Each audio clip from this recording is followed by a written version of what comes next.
We're all familiar with the idea of inheritance and DNA. We're all familiar with the idea that the environment affects the development of the child. What we now realise is that these two are much more intertwined than we'd known before, that the environment actually affects the DNA. And this is the new exciting science of epigenetics. The mice are agouti mice. One is kind of really much bigger and yellow, and the other one's much smaller and brown. Neither have a disease. They're the same species, but obviously they look really different.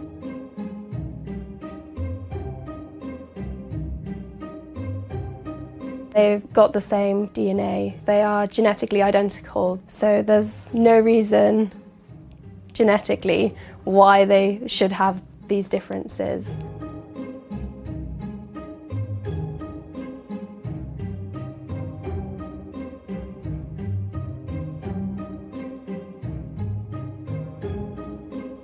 Well, what we now realise is that changes to the DNA are possible, so-called epigenetic changes. That means on top of genetics.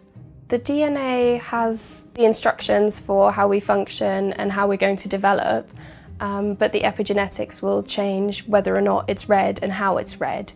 So typically when we think of DNA, we think of a double helix, but actually DNA is tightly coiled around proteins called histones, and depending on the spacing between these histone proteins, that will determine whether or not the machinery that's going to read the DNA is able to access it. So obviously if you've got really nice spacing, the DNA in between the histones is able to be read. But if it's bunched together, you just can't get at it, and there's no way that the machinery can read the DNA and interpret the instructions that it contains.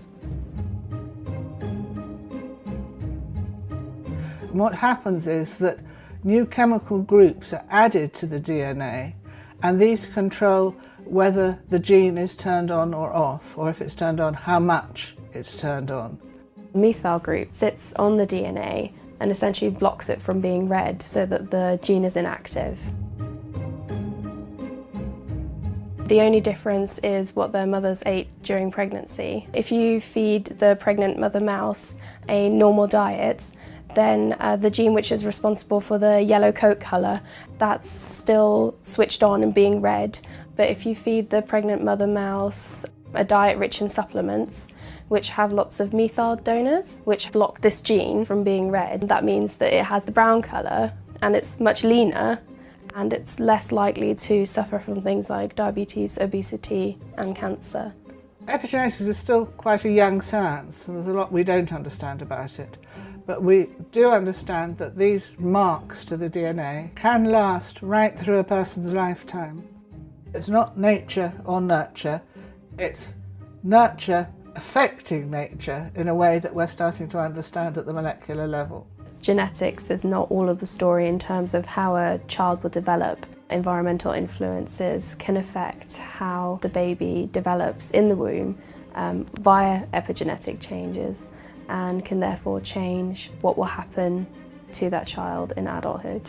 The actual structure of the brain can be altered by the environment in the womb, and the environment in the womb can in turn be affected by the mother's chemistry. So if her stress hormones go up, for example, this can increase the risk of her child having problems later. Because we now know that the time in the womb is so important, it would suggest that we really need to take care of our pregnant mums in order to take care of the future babies.